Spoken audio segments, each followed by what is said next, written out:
I'm looking to do background checks. I think background checks are important. People don't realize we have very strong background checks right now. And I have to tell you that it is a mental problem, and I've said it 100 times. It's not the gun that pulls the trigger, it's the person that pulls the trigger. I have an appetite for background checks. We're going to be doing background checks.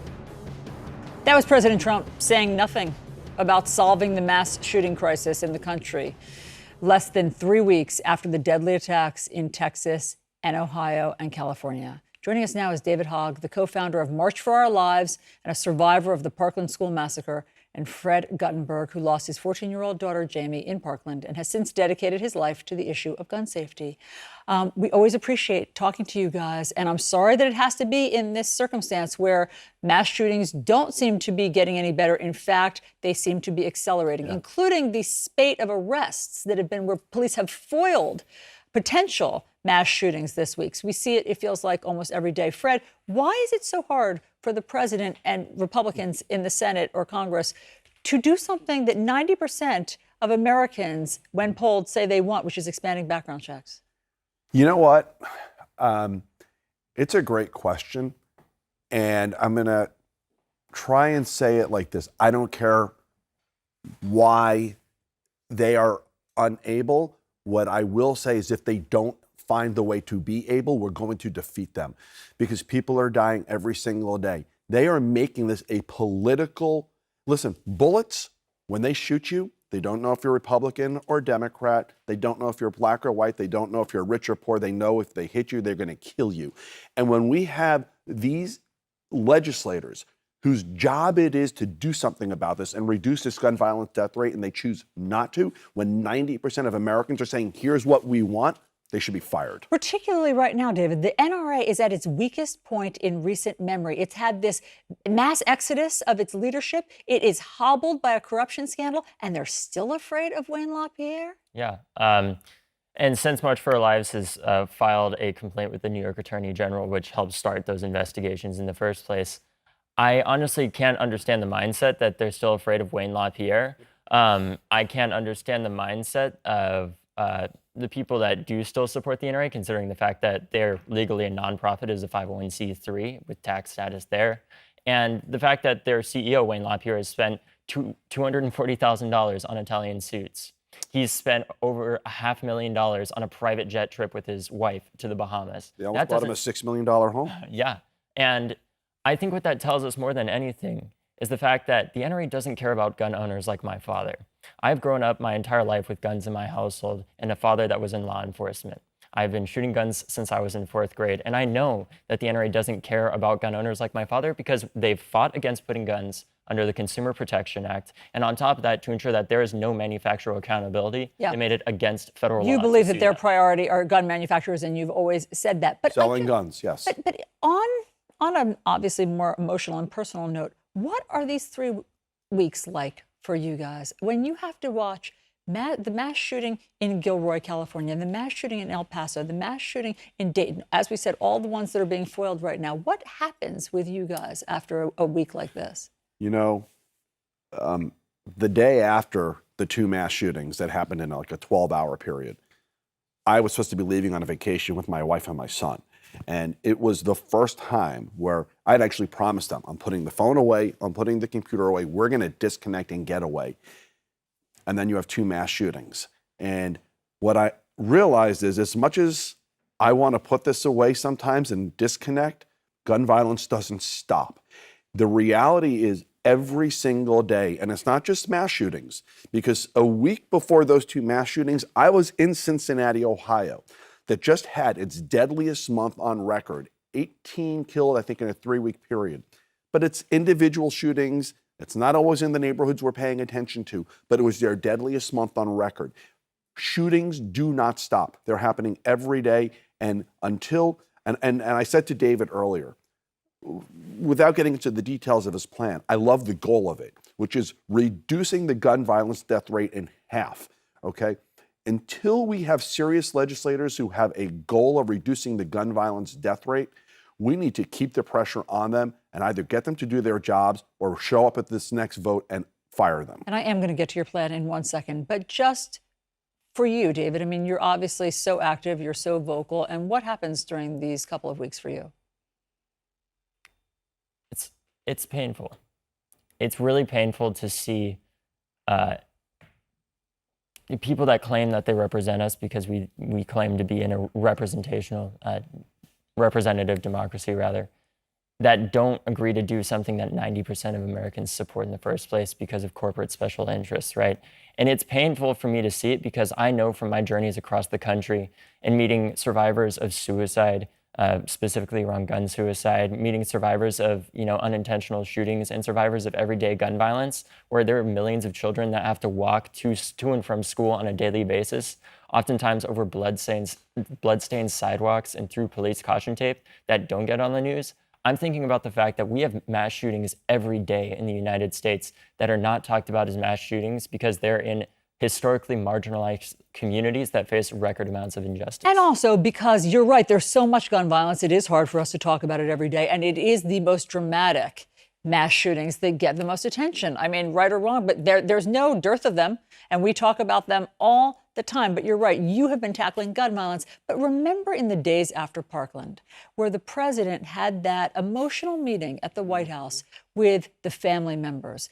In their grief and their devastation, they traveled to Washington, D.C., hoping that this time would be different and that this time the president would do something. And here's what the president promised right in those days after Parkland. Listen to this. I want to hear you, but we're going to be very strong on background checks. We're going to be doing very strong background checks. That's what he said after Parkland. It's been a couple of years since then, and nothing has happened in terms of universal background checks. Yeah, and I think what we have to realize as Americans, and what I've come to realize, is it's not going to be the Democratic Party or the Republican Party that is going to fix this problem. If we look back at American history, the only time that true movements over things that are historically considered political issues, but in reality are not, actually are able to change things is when we change our culture. And what I think we need to do more than anything is we need to realize that we can't wait for Democrats to take every part of the government, or Republicans for that matter, to fix this problem. We need people to go out there and look at the peace plan. We need people to go out there and do these things because they realize that talking about how to prevent future tragedies from happening is not politicizing trauma, because what they are talking about is peace. And in my opinion, peace is not political. One of the things that the president said this week in a crazy rhetorical week that got your attention, Fred, you said that he said, quote, all victims of gun violence love him. And did you want to fact check that this morning? I do want to talk to the president. And you showed the clip on after Parkland. My daughter died in Parkland. I live with that every second of every day. And he lied to me and all the other victims that day. And he's done it again since the other mass shootings. When he talks about doing the right thing for a brief second, and then he says, but I spoke to the NRA, and he walks away from it. So, Mr. President, let me tell you something. I don't care about you. This is not about love or hate. I don't care about you. I care about what you do. And I hate what you are doing, because you are using the pain of the victims of gun violence to speak in a way that allows you to look like you're going to do something, but only to play games with their emotions and not do it in the end. I don't care about you, Mr. President, but I hate what you do. It is time for you to stop talking on this topic until you are ready to give Mitch McConnell the go-ahead to open up the Senate and actually take on legislation. Enough. Stay out of this. Keep your mouth just quiet unless you're ready to actually be a serious participant in this conversation. Just stop. How is he using your pain? You know what? Every time he puts himself on camera with a photo op, like he did yesterday, to talk about it, to say people like me love him, no, we don't. Now, I'm not going to speak for every family in Parkland, but I can tell you, I'm not the only one who feels this way. And I get to meet victims of gun violence across this country, okay? Don't talk about doing the right thing, only to go on record as saying, I said I'll do it. 90% of the families and the Americans who vote want background checks, Mr. President. Stop talking. Stop talking about love. This is not about you. Don't worry about how people think about you. Do the right thing. Get it done. Tell Mitch McConnell to open up the Senate graveyard. Let's get this done. Enough is enough. David, do you have a sense of why this is happening in the country? Why is this? Of the 10 deadliest mass shootings in U.S. history, and we have the distinction, as we all know, among industrialized countries for having this problem. 4 of them have been on President Trump's watch. Here it is on your screen. Do you have any sense of why we have this problem in this country? Because we live in an incredibly divided time where we have, I would argue that right now in America, we don't have leaders. Because I would argue that leaders don't lead with fear. Totalitarians lead with fear.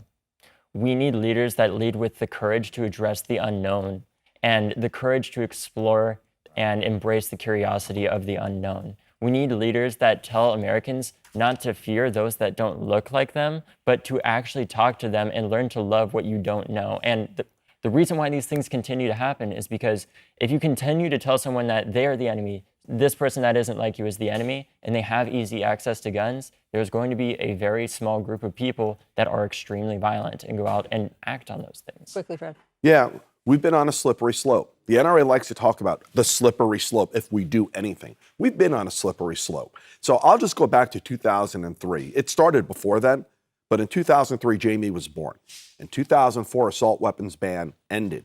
In 2005, PLCA was passed. And in the years since, you've had stand your ground laws and a whole other bunch of laws that have made it easier for those who intend to kill others to have the weapons to do so. And not just guns, ammunition as well.